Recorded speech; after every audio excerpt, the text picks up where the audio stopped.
Hola a todos, nos encontramos en un nuevo episodio de Chino Magia con Fernando Basílico, bienvenido. Fer. Hola Maxi, ¿cómo estás? Bien. Bueno, él es médico cardiólogo, músico, compositor, escritor y vamos a conocer su historia de vida en la medicina, en la ciencia e incluso en la espiritualidad. Fer, consultarte, ¿cómo se inició todo este camino? ¿Cómo fue? Si venías ya desde muy chico. Bueno, sí, a ver, te cuento un poco así como empezó el camino, porque uno se da cuenta después de 50 años, pero yo escuchaba siempre música, todo el tiempo estaba escuchando música de chiquito. Y básicamente era bossa nova, me acuerdo, 2 años escuchaba la fusa, bossa nova, me ponían los parlantes acá y yo sentía que me cambiaba el humor. Y entonces me la pasaba escuchando música, lo que había en casa, ¿no? Porque era lo que escuchaban mis padres, mis abuelos, jazz, me acuerdo que estaba un disco de cabaret, entonces eso me cambiaba el humor a mí. Por otro lado, mi abuelo era médico, mi papá no, mi papá comerciante, pero un melómano, ¿no? Mi abuelo era médico cardiólogo también, él fue jefe de servicio del Hospital Álvarez en su momento, de hecho está la placa en el Hospital Álvarez con el nombre de mi abuelo, pues fue como un maestro de cardiólogos en su momento. Y entonces me llevaba al hospital, cuando yo tenía 5 años, me llevaba al hospital y yo veía los electros, los pacientes, yo veía todo eso, pero tenía 6 años, 7 años, no sabía de medicina, veía a mi abuelo nada más, o al consultorio. Y entonces era, viste, la cosa era, él va a ser médico, y yo con 6 años ni sabés lo que querés, pero siempre te marca un poquito eso. En la adolescencia apareció la música como algo, empecé a tocar la guitarra, me empecé a interesar por eso, aparecieron músicos que me atraían. Entonces, viste, estaban las dos pulsiones de lo creativo. Mi mamá concertista de piano, entonces había una cosa ahí. Y mi pregunta era, ¿qué voy a hacer? Porque la medicina me parecía interesante y me parecía cotidiana, pero por otro lado la música era ¿Te inspiraba? una pasión. Claro. Y ya empecé a componer canciones, a escribir de chiquito. ¿Qué música? Yo en la música empecé, lo primero bueno, como te dije, la bossa nova a mí me marcó muchísimo. De hecho, hoy todavía la siento y siento que es como parte mía. Y después escucho, bueno, el rock nacional también me reventó la cabeza. Yo soy del 68, imagínate, a mis 12 años empezaba Virus acá, empezaba bandas que cambiaron la historia de la música sudamericana, entonces ahí también me enganché. Por supuesto afuera también escuchaba a los Beatles mucho de chico. Y bueno, eso hizo que me pusiera a tocar instrumentos, la guitarra en principio, y armar una banda con mi hermano, Nico, que vive acá en La Plata. Y bueno, entonces llegado a los 18 que tenía que ver para dónde iba, viste los exámenes vocacionales, bueno, sale músico y médico, y yo ¿cómo junto estas dos cosas? Bueno, el resultado está acá en el libro, evidentemente, y un poco mi vida fue así, porque hice las dos cosas siempre, música y medicina. Por supuesto que salir a tocar es 2 veces por año, en algún momento toqué en bares y fondas y qué sé yo, pero después cuando hubo que ponerse a trabajar y a dedicarse mucho a la medicina, eso me limitó a quedarme en el estudio, a grabar en el estudio, a hacer discos, pero no salir tanto, porque no alcanza el tiempo, ¿no? O sea, ya de chico, como tuviste un ángel que fue tu abuelo, Sí. que él ya tenía la visión, vas Sí. a ser médico y se dio, pero a su vez tenía la parte, como contás, de la familia, Sí. de tu mamá, Sí. lo de la música. Exacto. Pero bueno, hiciste una fusión en lo largo de tu camino que al día de hoy. Sí, es que al final me terminé dándome cuenta que la música es medicina. Bien. Pero eso, bueno, viste, yo sentía, de hecho lo sentía que me curaba yo tocando la guitarra y cantando. Yo decía, esto es mi medicina y siempre lo sostengo aún hoy. No tomo medicación, tomo decisiones y hago canciones. Muy bien. Decirle al público, a toda la audiencia que nos está mirando, que la música sana. Claro que sí. Así que, más Sí, que... es así. la música sana, Bien. totalmente. Y bueno, esos inicios donde vos empezaste a estudiar medicina, que estabas después con las prácticas, te recibiste ya de médico cardiólogo, Sí. trabajando en diferentes hospitales, ¿cómo fue ese proceso? La gente que conociste ahí, ¿cómo te sentiste vos? Y si sentías ahí mismo que había algo más. Sí. Mirá, qué buena pregunta, qué bueno, parece que nos conociéramos. El tema es así. Primero yo leía mucho. Entonces tenía una biblioteca muy grande. Mi abuelo era filósofo, más allá de médico, le gustaba la lectura. Entonces tenía una biblioteca gigante donde yo leía lo que había. Y estaba Freud, leí muchísimo, Jung, mucho, filosofía. Y un libro que está referido acá en El corazón y el campo cuántico, y un libro que había escrito mi abuelo con un famoso psicólogo de los años 70, 60, Isaac Lucchina, que hablaba de los aspectos psicológicos del infarto agudo de miocardio. Y yo presté atención ahí. Empiezo mi residencia y ¿sabes lo que hacía? Aparte me había marcado algo. Mi viejo tuvo un infarto cuando yo tenía 17 años. Mirá. Y todos los cardiólogos le venían a decir, te infartaste, no podés fumar más. Mi viejo fumaba. Y yo lo veía a los cardiólogos fumando.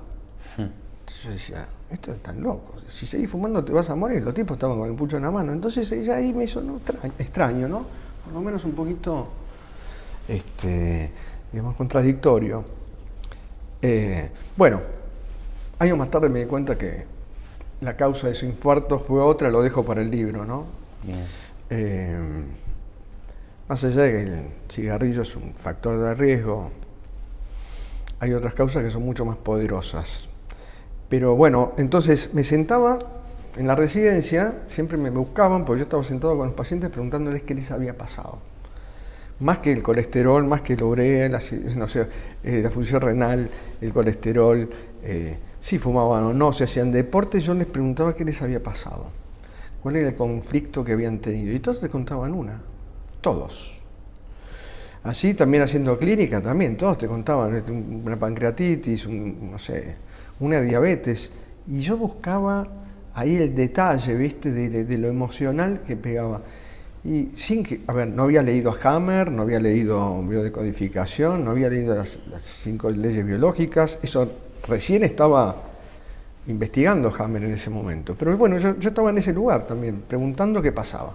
Que eso también es la clave, interiorizarse y preguntarle a la persona, y por algo vos también le estás preguntando, vos seguramente sos canal y te llega esa información que sabemos que está. Claro, lo hacía intuitivamente, porque yo los veía, viste, que estaban. Bueno, después aparecían todos los conflictos que venían con la familia, con el trabajo, con sus.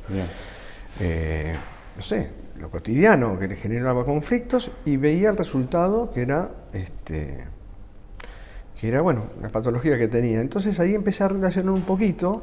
Por supuesto, esto llevó muchos años, y cuando empieza a aparecer Hammer, hace unos 20 años, 15. Bueno, ahí ya me cerró todo lo que estaba preguntando, que no era banal, evidentemente. Pero eso fue un poco el camino, ¿viste? Darme cuenta que había un conflicto emocional en la patología. Bien. Y también, estando ahí en el camino, ¿vos sentís que como que hubo una llamada, algo interno, o algún mentor propio de donde vos trabajabas, de algún colega del hospital, puede ser de alguien de tu edad o una persona mayor que aparece en determinado momento de tu vida y decís, como que hace un clic? Bueno, buenísima pregunta, porque en realidad los pacientes son los que más me enseñaron. No. Los pacientes son los que más me enseñaron, sin duda. Las respuestas de ellos me ilustraron mucho más que la facultad. Vos salís de la facultad sabiendo un montón de enfermedades, cómo bloquearlas, cómo taparlas, pero el origen siempre es o genético o azaroso, según muchos médicos dicen, no, le pudo haber tocado. Y no es que le pudo haber tocado, nada es azaroso, no existe el azar en el universo. El azar es una construcción humana, todo tiene un buen sentido. El tema es que como no sabemos explicarlo, hablamos de azar. Entonces, los pacientes, básicamente. Hasta que, en un momento dije, ya basta, ya no me alcanza, porque ya recorrí mucho hospital, estuve mucho asistiendo en emergencias, en crónicos, en cuidados paliativos, hice muchas cosas, más allá de la cardiología. Me interesaba el paciente completo, no me interesaba solo el corazón. Y entonces dije, bueno, me pudrí, necesito un maestro porque si no, esto se pone aburrido. Bien. Tendría 40 años, ponele. Y cuando dijiste, también consultarte, necesito un maestro, cuando pusiste el chip ese en la cabeza, ¿aparece el maestro? Por supuesto, a la semana aparece el doctor Fis Antonio Fernández. Justamente hoy, que estamos haciendo esta charla, es el cumpleaños de él. Bueno, vamos a mandarle un saludo grande. Lamentablemente falleció a sus 103 años, hace 5 años. Mirá, longevo. Muy longevo. Y hoy justamente hace 32 años que me recibí, así que es un momento. Sí, seguramente también vamos a hacerle mención. El canal se llama Chino Magia, podcast holísticos, espirituales, elevando el nivel de conciencia. Como vos decís, que él mismo hoy está acá con vos. Exactamente. Entonces, como todo tiene un gran sentido, esto no fue planeado, por Para supuesto. Bueno, es un buen homenaje, ¿no? ¿Cómo que no? Entonces aparece a la semana un señor de 90 años, bajito, canoso, preguntando por el doctor Basílico. Entonces yo le, bueno, se acerca con su secretaria a que lo atienda en la clínica. Digo, ¿y quién me dijo que yo lo tenía que atender? Acá adelante, me dijeron. Nunca le creí, pues nadie le hubiera dicho que venga a verme, o por lo menos eso es lo que pensaba. Bueno, llegó, me dijo que sentía cerca la muerte, yo le di un poco de magnesio, me vi algunas extrasístoles, y estuve charlando un rato con él. Cuando termina la consulta, me pide el teléfono la secretaria, y al día siguiente me llama porque estaba muy contento el doctor con cómo lo había atendido, y que estaba interesado en que yo fuera a verlo a su casa, y a la semana siguiente que fui a la casa, ahí vi que él había estudiado todas las medicinas, fundó la Sociedad Argentina de Acupuntura, era homeópata, quiropráctico, medicina china, lo que se te ocurra de medicina, estudió todo. Y tenía varios libros. Él fue presidente de la Sociedad Argentina de Antropología Médica. Por supuesto, yo no sabía todo esto. Cuando llego, veo la casa, el consultorio, que parecía el de un consultorio, no sé, máscaras africanas, muy, muy especial, ahí en Santa Fe, Callao. Bueno, llego, lo atiendo, y me dice, yo quiero que usted trabaje conmigo. Mira. Digo, doctor, yo no sé nada de lo que usted sabe. Me dice, bueno, acá tiene este libro y va a aprender. Pero usted no se da cuenta, usted está en la estratosfera, me dijo. Y yo dije, ¿cómo estoy en la estratosfera? Yo estoy en la Tierra. Por supuesto, ¿no? Y así fue que empezó un equipo y me empezó a enseñar ideología, homeopatía, bueno, todo lo que conocía, quiropraxia, sigo haciéndolo. Y tuvimos una relación así de 10 años atendiendo juntos hasta que un día dijo, bueno, ya está, ahora usted va a atender por mí, yo me dedico a descansar. Y así fue, tuvo 3 años en la cama. Mirá qué lindo. O sea, fue un gran guía para vos. Fue uno de los grandes, el último, digamos. Me he encontrado con gente, siempre me he encontrado, tuve la suerte de encontrarme con gente mucha gente muy añosa, que fueron los que más me enseñaron. La gente que vive 90 años, 95, algo diferente tiene. Y sí, mucha sabiduría también. Bueno, los años vividos, pero también la gran mayoría llegan muy bien. Entonces digo, ¿qué es lo que hicieron de bueno o de bien como para tener esta vida tan larga? Habiendo tenido las vicisitudes que tenemos todos, muchos pierden hijos, pasan enfermedades, pero las superan. Y entonces esa fue un poco la guía mía para entender la supervivencia, ¿no? Bien. Y bueno, esto está también un poquito en el libro. Y consultarte, ya que estamos hablando de todo esto, la importancia también de la fe. Y mirá, principalmente, digamos, la fe, la espiritualidad. Muchos de los que viven muchos años no es que tienen una religión o una espiritualidad, pero ellos tienen primero fe a sí mismos, tienen confianza en ellos. La mayoría son como son, muchas veces sabiamente egoístas, el sacrificio, el miedo, la culpa no están tan arraigados como en la mayor parte de los humanos, ¿viste? Eso. Y por supuesto muchos son espirituales, muchos hablan de Dios, sin una religión, sino que hablan de Dios en el sentido más amplio,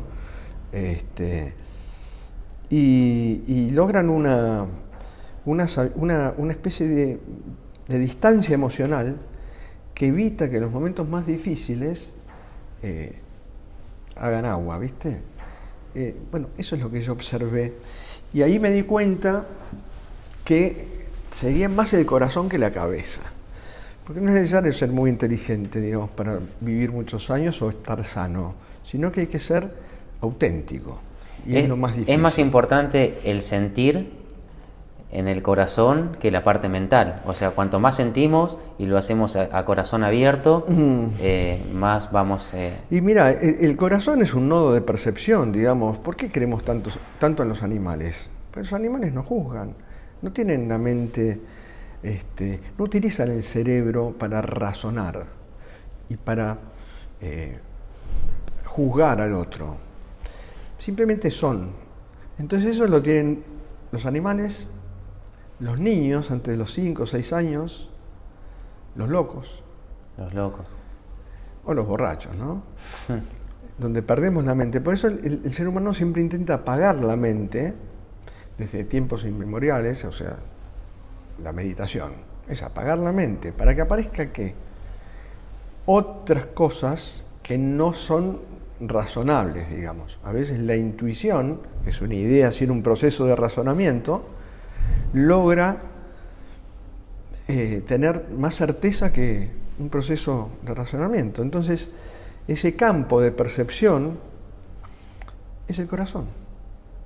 Bien. El cerebro debería, el cual recibe un montón de información del corazón, mucho más que al revés. Quiero decir que el corazón manda muchas más señales al cerebro de las que el cerebro les manda al corazón. Pero sin embargo no lo escuchamos. Porque no apagamos esta cabeza que está todo el tiempo... Sí, con mucho ruido en el plano Con terrenal, ruido. con muchas cosas que se hace mala sangre por uno, y en lo personal, dentro de mi experiencia, lo más importante es tener salud, que si no tenemos salud, no tenemos nada. Después lo otro llega, o sea, venimos a esta vida sin nada y nos vamos sin nada. Y se trata de vivir, de sentir. Uh-huh. Y como vos decís, entonces muchas veces estamos preocupados por estar saludables. Y en realidad, la salud es una consecuencia, no es un fin. Entonces, ir al médico 8 o 10 veces por año, cuando no tenés síntomas, para hacerte controles,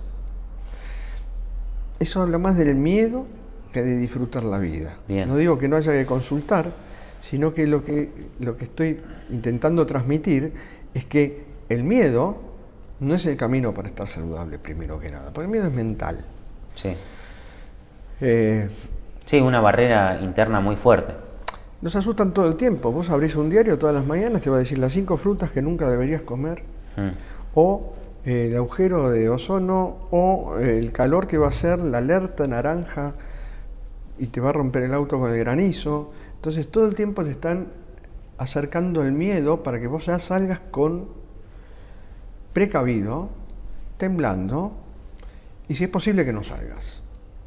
Entonces, justamente, es la manera que tienen de manejarnos, el miedo. Por supuesto, cómo se evita el miedo el mejor antídoto es el conocimiento. La ignorancia genera miedo. Bueno, Fer, y consultarte también. Sí. Vos que cuidás el corazón de muchos pacientes, ¿cómo cuidás tu propio corazón? El otro día me hizo una paciente y dice, vos cuidas a mucha gente, ¿a vos quién te cuida? Eso mismo. Tu propio corazón y también le incorporamos el corazón de tu familia. Debo decir algo. Cada uno debe hacerse cargo. Bien. Hay una frase que me gusta mucho de un amigo, que es, te daría mi vida, pero la estoy usando. ¿Qué quiero decir con esto? Todos sabemos en el fondo o en el corazón lo que necesitamos, lo que deseamos. Entonces, digamos, lo que intento más que cuidar con drogas es que cada uno intente ver cuál es su camino, cuál es su deseo, qué le genera pasión. Mi primera pregunta siempre es, ¿cuál es tu pasión? Una pasión siempre te lleva adelante. Una zanahoria adelante nos marca un camino, ¿viste? Podés cambiarlo, pero esa pasión de vida es muy importante. Entonces, de esa manera intento cuidarlos, que traten de ser lo más auténticos posibles, que se alejen del miedo, el sacrificio y la culpa, cosa que es una tarea difícil, ¿no? Porque estamos todo el tiempo influidos por estas emociones. Pero, bueno, ese es un poco el camino. Bien. Y también hacerte mención, bueno, en todo este camino que nos mencionás, la parte que sos médico cardiólogo, lo de la música y todo lo que nos fuiste contando, en todo lo que fuiste transitando también, ¿nunca te perdiste para encontrarte? Mirá, vos me estás sacando letras de canciones seguramente. Justamente una canción que hice hace un tiempo era justamente perderme. Sí, claro. Sí, claro. Sí, claro. Ese momento en donde digo, necesito un maestro, porque evidentemente o yo no estoy haciendo lo correcto o estoy en el lugar equivocado. Bien. Entonces ahí es bajar todo y apagar la cabeza y dejar que sucedan las cosas. Difícil, eso llevó un rato, pero bueno, en una semana tuve resultados. Pero venía sufriendo esto de estar metido en una especie de burocracia médica. Así que sí, que me he perdido, claro que sí. Y déjame pensar, a ver, muy buena esa pregunta. También, ¿sabes cuándo me perdí? Cuando mi hijo tuvo el diagnóstico de autismo. Mira. Porque ahí sentí que no sabía nada. ¿A qué edad fue de él? Y a los 3 años más o menos empezó años. con el diagnóstico. Por supuesto, después investigué mucho, entendí las razones, las causas, las intoxicaciones medicamentosas, las parasitosis crónicas, todo eso que hoy se esconde de alguna manera, pero brilla por otros lados. Bueno, es un camino. Es un ser de luz. Él es por supuesto, yo no sería quien soy si no estuviera Nacho, mi familia, y si mi hijo mayor no fuera Augusto, que es un gran músico clásico, un ser muy sensible, y Nacho, que al haber tenido dificultades a nivel intelectual, me demostró que el corazón es el que percibe. Y por eso en los chicos que tienen síndrome de Down, los chicos que tienen alguna dificultad intelectual,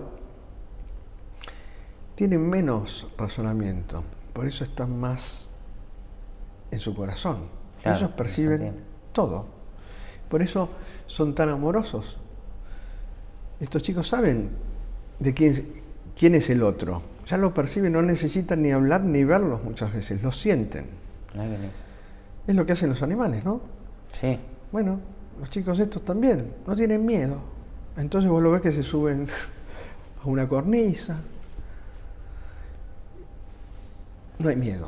¿Y cómo es el acompañamiento tuyo, no solo de la parte de médico, sino de padre y también propio de la madre, transitar todo ese camino, lo que aprendieron juntos, lo bueno, lo no tan bueno, y o sea, el consejo o experiencia que le puedes trasladar a todos los que nos están viendo?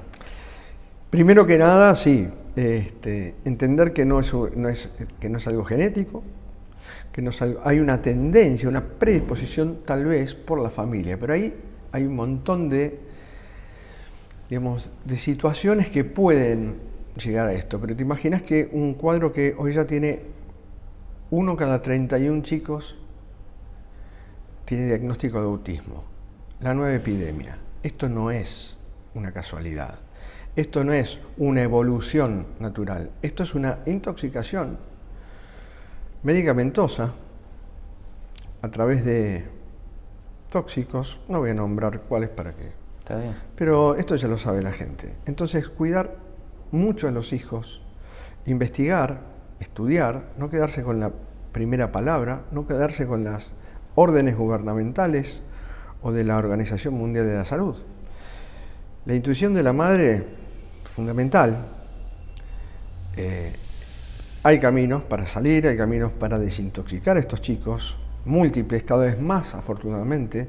Hay muchos chicos que hoy pueden salir del diagnóstico con un tratamiento adecuado, pero bueno, la ignorancia y el miedo y la desinformación que prima hoy en muchos medios hace que mucha gente esto aún no lo conozca, así que agradezco tu pregunta. Y en cuanto al camino, la aceptación es fundamental, es un camino la aceptación. Por supuesto todos queremos tener hijos normales, entre comillas. Por supuesto que los normales nos aburren, ¿no? También en términos generales. Pero queremos tener hijos que puedan estar socializados, que no vivan el prejuicio de gran parte de la sociedad. Afortunadamente algo está cambiando, pero bueno, aún falta. Y claro que sí que se vive con angustia, con temores, pero es el día a día que uno va aprendiendo. Es una nueva forma de ser papá, que tuvimos muchos de mi generación, y también creo que en el fondo, como todo lo que ocurre, no es ni bueno ni malo, sino que al fin el ser humano se adapta y aprende. Entonces también es evolutivo. Muchos dicen, qué suerte que tuviste este hijo. Bueno, la suerte tampoco como el azar, ¿no? ¿Tiene un sentido? Sin duda. Entonces es amor, paciencia, aceptación, mucho cuidado con la alimentación, mucho cuidado con las medicaciones. No hay que utilizar medicaciones en los niños de forma, digamos, poco controlada. Y bueno, y es un camino que estamos aprendiendo muchos en el mundo. Sí, que lo estás transitando y un aprendizaje constante. Y es en día a día, el día a día. El futuro no existe.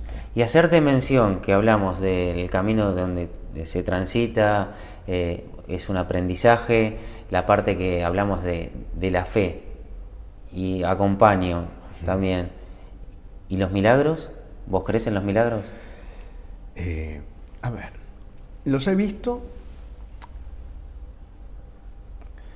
Existen los milagros. Yo creo que el milagro es una manifestación del ser todopoderoso que diagramó esto que vivimos. Bien. Decirle milagro, por supuesto, para la religión no necesita una explicación, sino que es Dios. Perfecto. Yo que vengo de la ciencia y de querer entender, tuve en una oportunidad, presencié muchas de estos que llamamos milagros, pero te voy a contar uno. Mi hijo siempre investigaba, iba a un edificio e investigaba todo lo que ocurría en otros pisos. Bien. Estábamos en el 4º piso de la casa de mi madre una noche y él se las ingenió. Él siempre se cruzaba de casas para ver la casa de al lado, por la ventana. Como te digo, si no era una cornisa no le pasaba nada, protegido por Dios pareciera, ¿no? Y un día le salió mal y se escapó, robó una llave, trepó una ventana, se quiso descolgar del 4º piso, se soltó y se cayó. 4 pisos. Sentí un golpe como si fuera una explosión. Curiosamente, no me desesperé. Lo tomé como, ¿qué está pasando? Como cierto, en un punto sentí, hasta te diría, alivio fuertísimo. Sí. Porque mi hijo está aliviado y mi hijo se acaba de caer. Bajamos con mi hijo mayor, abrimos la puerta de la planta baja, donde estaba una vecina. Mi hijo estaba tirado en el patio. Cayó y pegó con la cabeza en el patio de Mosaico. Encima de un cuarto piso. Cuarto piso. 13 metros, 12 metros. Un montón. Bueno. Mi hijo estaba... Pensé encontrar todo roto a mi hijo. No. Mi hijo se estaba agarrando un poquito así la cabeza, estaba acostado en el piso, me acerco, lo empiezo a palpar. No tenía lesiones. Mirá Estaba qué lindo lúcido. lo contás. Tenía en ese momento a todo el edificio asomado a las ventanitas del tragaluz, del aire y luz, ¿viste? Interno. Muchos con estampitas, todos mirando abajo, gritando, de susto. Ya, bueno, vienen 2 ambulancias, las revisaron, no lo podían creer. Bueno, y con esto te sigo 2. Dale. Al día siguiente me dibujó, bueno, lo fui a hacer una tomografía, me lo llevé a la clínica donde trabajaba, le hice una tomografía de pies a cabeza, examen neurológico, todo normal. Ok.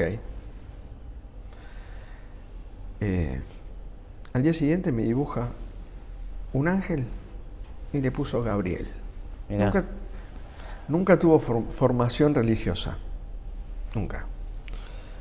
Se me pone la piel de gallina todavía. Sí, sí, a mí se me viene un escalofrío Y, también. y mirá, yo siempre fui un seguidor de Jean-Pierre Garnier Mallet. No sé si ubicás quién es el que habla del doble cuántico. Sí, sí, que todos tenemos un doble cuántico que vive en una dimensión superior viviendo la vida que nosotros queremos. Exactamente. Bueno, curiosamente esa semana siguiente había un congreso de medicina y espiritualidad y me toca abrirle la puerta a un señor que venía, estaba medio perdido, era Jean-Pierre Garnier.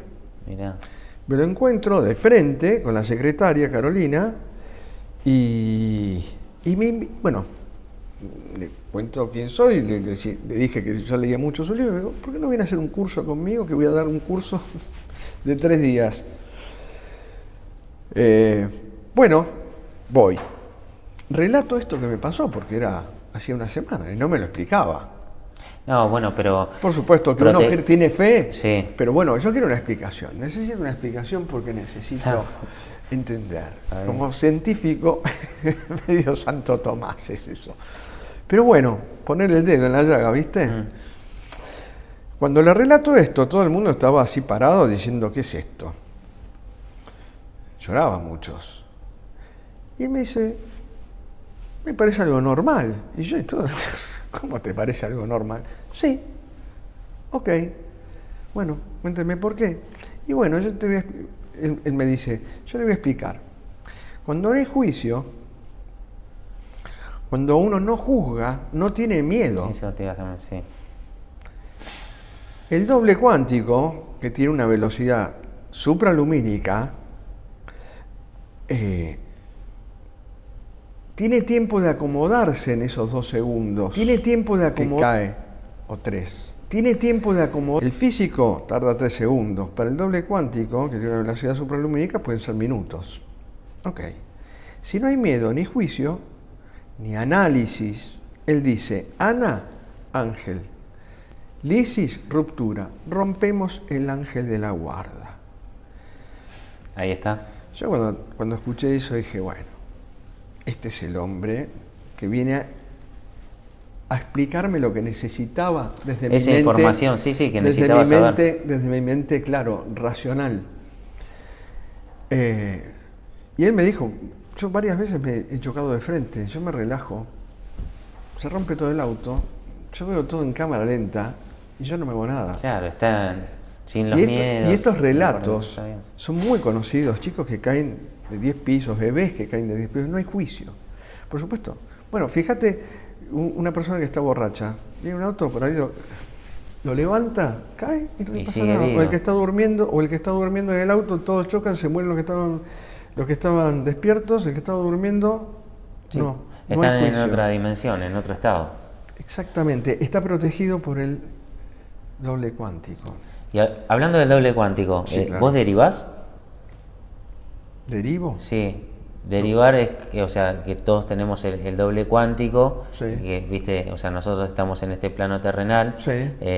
tu otro doble está en un estado más elevado, Sí. y hay una fórmula para derivar. Para derivarlo, mira, Sí. no lo hago. Lo que sí, algunos pacientes, algunos contados, les ayudo a programar su futuro potencial a través del doble cuántico. Mira, Sí, sí. Lo utilizo con algunos pacientes porque, bueno, lógicamente van a ver a un médico y no saben muchas veces qué hace el médico. Porque, ¿viste? Llegan pacientes por otros pacientes. Entonces, algunos que tienen, digamos la capacidad por ahí de comprender un poco este sistema, bueno, lo hago. bien. Claro que sí. Ah, qué lindo. Y realmente me deja sorprendido porque los resultados son increíbles. Fer, bueno, consultarte, después de todo eso, ahora vamos a hablar del libro tuyo, pero antes del libro también, ¿querés hacer mención a algún otro proceso, lo que fuiste haciendo, conociendo, y cómo fue el hecho de poder crear un libro tuyo personal y el hecho de verlo impreso?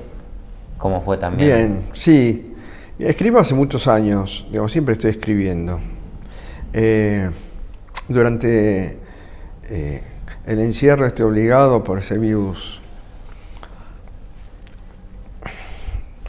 sui generis, también me hizo escribir mucho, pero, digamos, más que protestar, como te decía hoy, más que protestar, prefería sumar.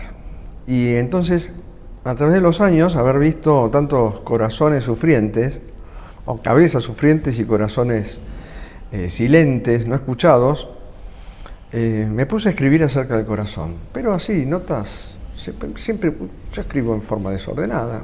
Un día escribo un poco, después escribo otra cosa y después punto. ¿Te entendés?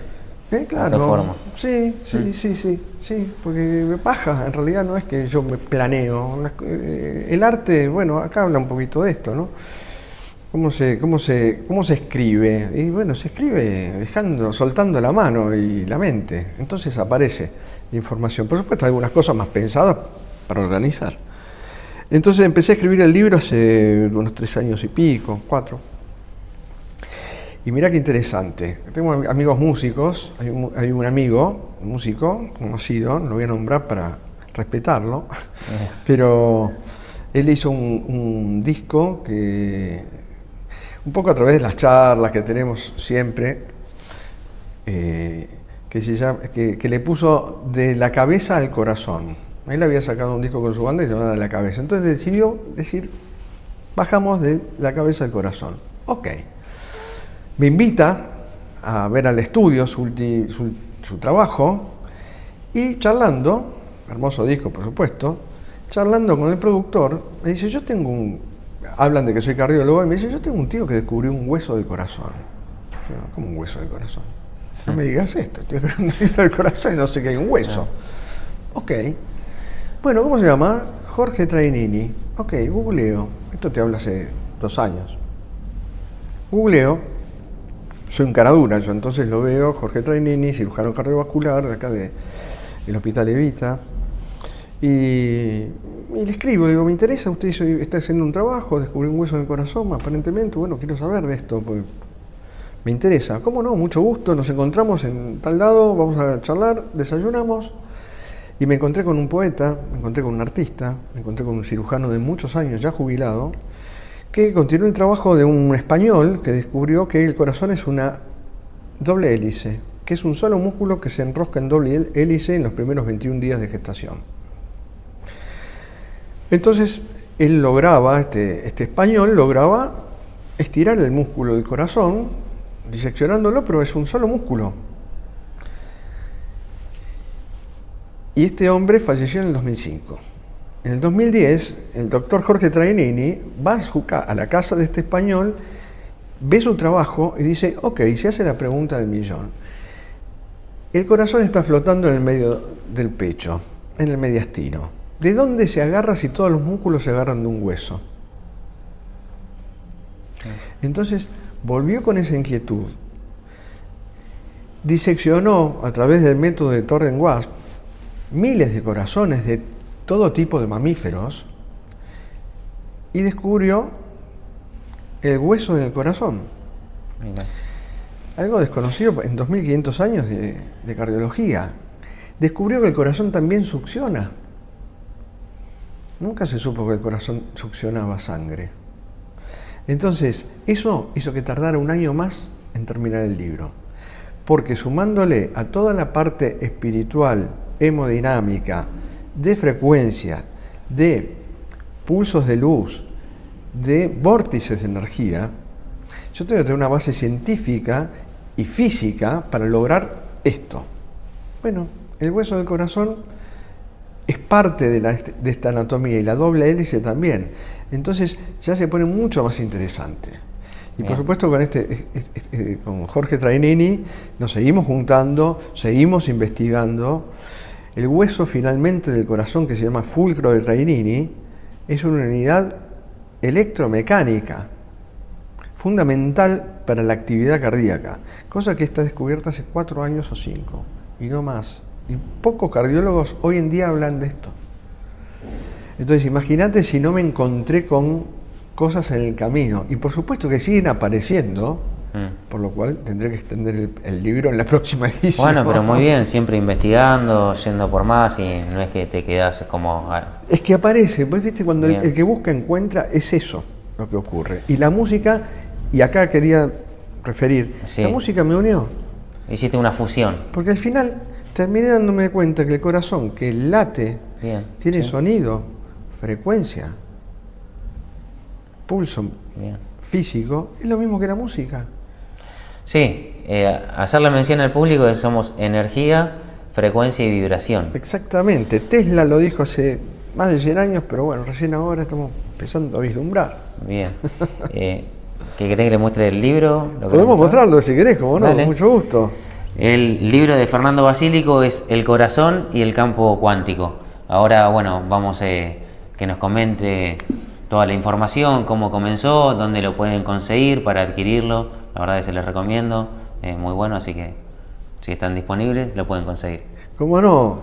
Mirá, este libro básicamente esperé que fuera un objeto. A mí me interesa el arte desde hace muchos años, entonces quería que fuera más allá de un libro, que no fuera aburrido, que fuera fácil de leer, que fuera divertido, que tenga gráficos, que tenga color, que tenga frecuencias, ¿no? Y que sea cómodo para leer. El libro, que es el blanco y negro, letra chica, todo seguido, no invita. Esa fue la idea, así que se me ocurrió la tapa, ¿no? Que tiene una, como ven, tiene una flor de la vida detrás del corazón. Y el resto del diseño lo hizo Mariana Robito, que bueno, es una maravilla, por lo que ya de por sí atrae físicamente. Y el libro está disponible en Mercado Libre, está disponible en el IAO de acá de La Plata, que es el Instituto de Artes Ocultas, está disponible en las librerías Kier, en la librería de Clásica y Moderna, donde hicimos una presentación maravillosa. Ahí estuvo Jorge Trainini, Rodolfo Palacios, que me ayudó un montón, que es un escritor, lo habrán visto porque es el que está con que estuvo en la serie de Gilla. Pablo Rago hace de él. Él es un escritor que bueno, que tuvo el camino de entrevistar a muchos asesinos seriales, pero buscando el lado humano. Un genio, Rodolfo, y él me insistió mucho con que publique el libro. Y bueno, así que hicimos la presentación ahí en Clásica y Moderna. La verdad fue una alegría, con músicos. Entonces, bueno, siempre juntando ahí la ciencia con la música, con el arte, ¿no? Que al final es bajar información del universo, de Dios. Bien. Bueno, haciendo mención a eso, ¿cómo sentiste el llamado? Decir, bueno, es momento de brindar mi libro propio, que significa un montón de sensaciones, procesos que vos viviste, a la sociedad. ¿Cómo fue esa llamada y ese camino? Muy bueno eso. Mirá, sí, venía escribiendo mucho, entonces de repente dije, bueno, esto tiene que salir a la luz. ¿Y cuándo es el momento? Claro. y es más, como suele ocurrir, hasta se estiró un poquito el momento, ¿no? Porque uno, claro, la edición, el diseño y todo lleva un rato. Pero yo creo que salió en el momento que tenía que salir. Después me di cuenta que salió en el momento justo que tenía que salir, ni antes ni después. Coincide totalmente, sí, es así. Totalmente. Entonces, bueno, por supuesto uno siempre la ansiedad de que tiene que estar, que ya está. Yo escuchaba que había uno que escribía un libro, que sí, lo tengo que sacar. No importa, salió cuando tenía que salir y la verdad que me está dando mucha satisfacción. Afortunadamente se está vendiendo, está movilizando a la gente, recibo mensajes, llamados, mucha alegría. Bueno. Así que sí, fue una decisión. Un disco era más fácil de sacar. ¿Más fácil que un libro? Sí. Bueno, por lo menos hice 4 discos y eso ya me dio una... El primero siempre es más difícil, ¿viste? Te lleva más tiempo. Que creo que el primer disco me llevó 3 años también, así que más o menos como esto. Esperemos que los próximos sean un poco más veloces. ¿Los discos lo pueden conseguir? ¿Están los discos están todos están en Spotify, en Apple Music, en cualquier plataforma. Fernando Basílico, músico. Bueno. Y justamente habla... Finalmente me doy cuenta que mis letras siempre hablan de lo mismo, que es la espiritualidad, aunque uno no lo hace pensando, ¿no? Pero al fin y al cabo termina siendo...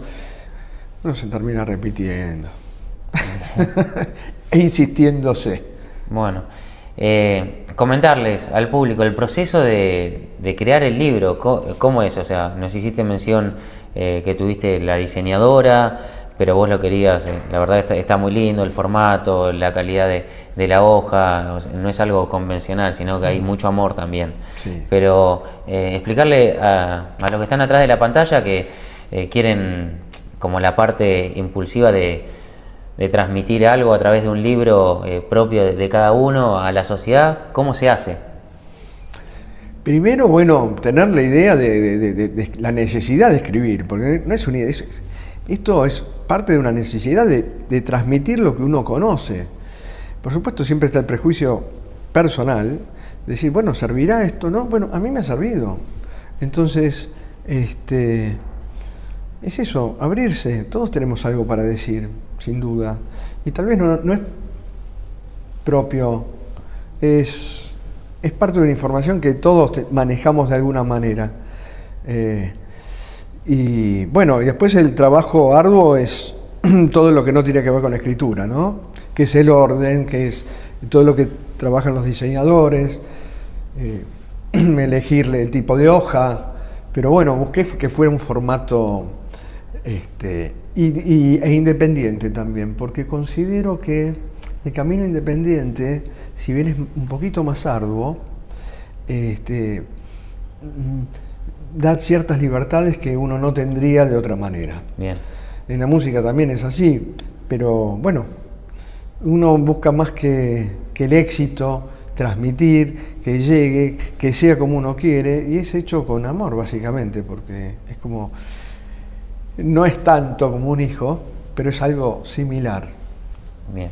¿Querés hacer alguna mención de los capítulos que tiene el libro, de lo que más te resuena a vos?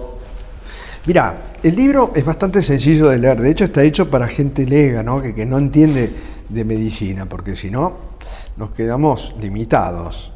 Por supuesto que hay algunos capítulos, como por ejemplo, en donde se habla de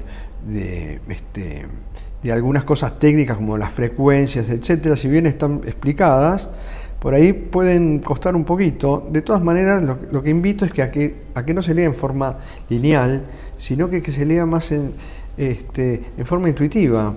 A veces abrir, seguramente esto lo habremos hecho todos, abrir una página y decir acá, y empezar ahí. Total. El mensaje te tenía que llegar. El mensaje es el que tiene que llegar. Sí. Entonces, por ahí genética, epigenética, pero está escrito en forma sencilla. Y tal vez el capítulo que más cuesta es cómo se gesta en la realidad, porque es a través de lo que se llama embonamiento. Y el embonamiento es la sumatoria de ondas. Está bien explicado, pero bueno, tal vez sea el capítulo más complejo, pero sí me parece que el que está más avanzado. A mí me gusta seguir a gente que investiga, como el HeartMath Institute y un hombre que se llama Dan Winter. que lo que refiere es que el corazón en realidad es un embonador, suma frecuencias, y al sumar frecuencias genera materia. ¿Viste Sai Baba cuando materializa? Sí. Que hace giros. Bueno, el universo está hecho de giros, de espirales. Todo en la naturaleza son espirales, y ese es el corazón funcionando, haciendo una doble espiral hacia arriba y hacia abajo. Entonces, bueno, eso me parece maravilloso, es como magia. De hecho, bueno, y hay otro capítulo interesante que yo te traje esto es un aurameter para que vea tu público. Vale. Esto lo que hace es medir, digamos, vórtices. En el caso de los vórtices que tenemos en el cuerpo humano, son 7 chakras los principales. Yo no voy a hacerte una medida de todos tus vórtices. ¿Hay que pararse? Pero no es necesario, acá no, vos quedate ahí sentadito. Bueno. Yo te voy a mostrar básicamente el vórtice de tu intuición. Vos ves que genera un giro, ¿no? Sí. El sentido de las agujas del reloj. Bueno, este es el vórtice del sexto chakra. Ahora vamos al vórtice cardíaco. Yo solamente para que te des cuenta la intensidad del vórtice. Cambia un montón. Este es el vórtice del corazón. Si vos tenés, fíjate el tamaño. Sí, sí. Ok, y la intensidad. Si yo voy a lo emocional,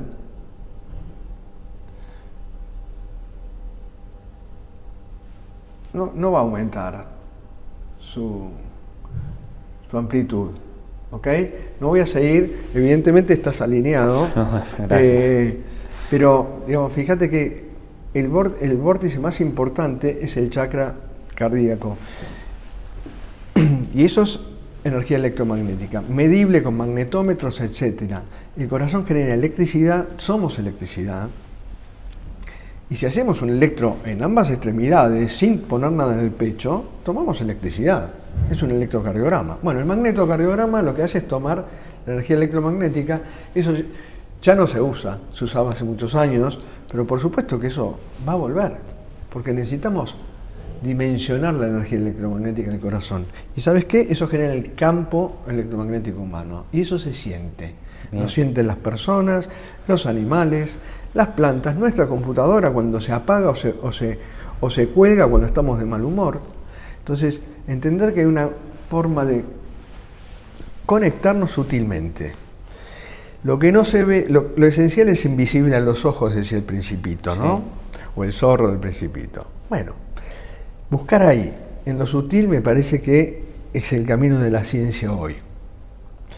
Y cuando hablamos de cuántico, no se asusten, que cuántico o el quantum no es más que un paquete de energía. No hay que ser un Einstein para entender el concepto. Porque si no, ya el campo cuántico, ya uno se asusta y le da miedo y dice, esto yo no voy a entender nada. ¿Dónde vamos? Lo entendemos mucho más de lo que, lo vivimos mucho más de lo que lo entendemos. Bien. Entonces la idea es eso. Y en una parte vos haces mención al corazón como brújula. Sí. ¿Qué es el significado de esa brújula para vos? Está bueno. El corazón te va a decir sí o no. Si querés podemos hacer un ejercicio. Como guste, yo no tengo problema. Dale. Bueno, hay algo que se llama fuerza, ¿no? La fuerza muscular. El testeo de la kinesiología es la fuerza muscular. Entonces, si vos tenés que decidir, ejemplo, ir... A ver, vos que te voy a... Vas a pensar en lo que menos te gusta hacer en tu vida. Pensá en eso que no te gusta. Sí. Bueno, y te voy a pedir que levantes el brazo así y trate de que yo no te lo baje. ¿Dale? Bien, acá sentado. Sí, acá nomás sentadito. Levantalo, sí, y trata de que yo no te lo pueda bajar, ¿vale? Sí. Pensá ahora en lo que no me gusta. Lo que no te gusta, por favor. Ahí voy, ahí voy. Qué fácil que estás. No me gusta. Tiene músculo, pero no te gusta. Perfecto, no me gusta. Pensá en lo que más te gusta en tu vida. ¿En la que más me gusta? Sí. Dale, sí. Ahí vamos, ahí voy a hacerlo. ¿Te das cuenta la diferencia? No, es un montón. Bueno, esa es la fuerza cardíaca. Cuando vos alineás lo que sentís con lo que pensás, aumenta la fuerza. Cuando vos haces lo que pensás, pero no lo que sentís, claro, sí. perdés energía. Totalmente. Bueno, esto nos pasa yendo a un lugar que no, no sé, a un trabajo que no queremos ir. Esto nos pasa cuando nos traicionamos un poco. Por supuesto que algún derecho de piso pagamos. La vida no es hacer todo el tiempo lo que uno se le canta, pero tratar de acercarse un poquito. Bien. ¿No? Es lo que se le canta, es lo que se siente, ¿no? Lo que se le canta, bueno, el corazón canta también, pero es lo que sentís. Entonces ahí no te equivocás. La intuición, como decíamos recién, la intuición es el corazón percibiendo. A eso voy con la brújula. El corazón sabe qué necesita. La cabeza pone excusas. Bien. Hacemos hincapié siempre en el sentir, entonces. Es que el sentir es, venimos a sentir, después lo entendemos, pero primero sentimos, un bebé siente, bien. Un animal siente. Bueno, Fer, y consultarte también, ya que estamos con lo del libro, toda tu trayectoria, tu camino, en esa mente, en ese corazón tan creativo del sentir, ¿hay más y para dónde vamos? Mirá, justamente el otro día Rodolfo Palacio me decía, anda donde te lleve el libro. Buenísimo, buenísimo. Bien. Entonces, por supuesto que estoy acá. Muy bien. Estamos hablando con Jorge Rainini, armar una especie de curso para médicos y no médicos, para introducir, digamos, la cuántica en la cardiología. Entonces esto a partir de marzo seguramente estaremos llevándolo a cabo. Ah, qué lindo proyecto. Mañana mismo nos juntamos con el doctor. Lo que pasa es que en este punto, donde llegamos a la medicina sola no alcanza, hay que poner otro tipo de conocimientos y otro tipo de especialistas o trabajadores que sepan de electricidad, que sepan de física, que sepan, porque hay que sumar. Entonces, este es un poquito el proyecto. Bien. Sí. Y por otro lado, bueno, seguir haciendo una nueva edición del libro, si Dios quiere, para el año que viene. Y seguramente que vendrá ampliada, porque viste que se va sumando todo el tiempo. Sí, sí, obvio. Bueno, Fer, hacerte dos preguntas personales. ¿Qué le dirías al Fer cuando comenzó todo, que estaba en la etapa, ahora qué hago? Soy músico, soy médico.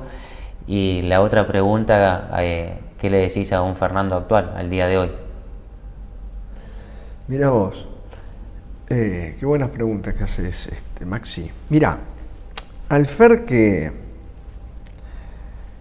al chico de 5 o 6 años, a veces le diría, seguí haciendo lo que estás haciendo, que está todo bien. Está perfecto, ¿no?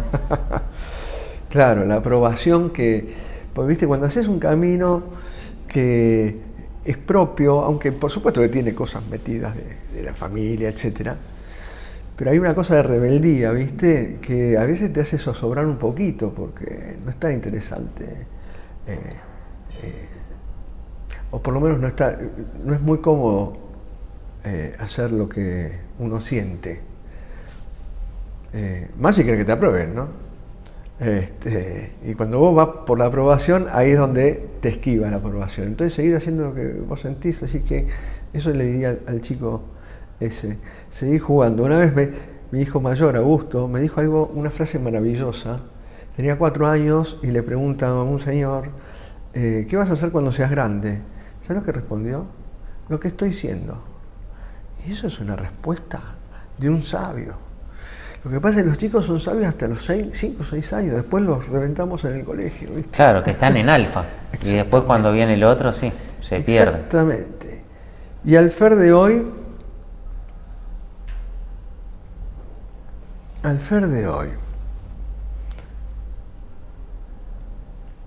no te esperaba así, le diría.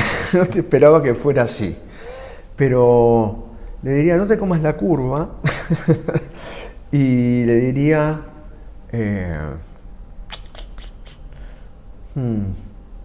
seguí sin miedo. Bien.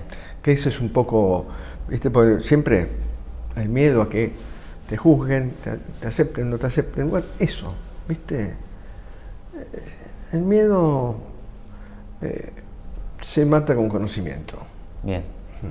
Que no entremos en shock, que no nos paralicemos y que lo enfrentemos. Exactamente. Bien. Sí. Bueno, Fer, vamos a decirle al público, además del libro, que ya pasamos los lugares donde lo pueden conseguir, tus vías de contacto para los que se quieren contactar con vos, lo que vos quieras decir, redes, teléfono, mail. ¿Cómo no? Página personal no tengo Basílico Fernando, o sea, @Basílico Fernando, que es el Instagram. Ahí me pueden ubicar, ahí aparecen los números del consultorio. Yo atiendo en Recoleta desde hace muchos años. Me gusta atender 1 hora, un poquito más, y al paciente completo. El corazón está muy bien, pero si no cuidamos todo, con esto me refiero a la alimentación, al movimiento, a la actividad cotidiana, por supuesto siguiendo el corazón.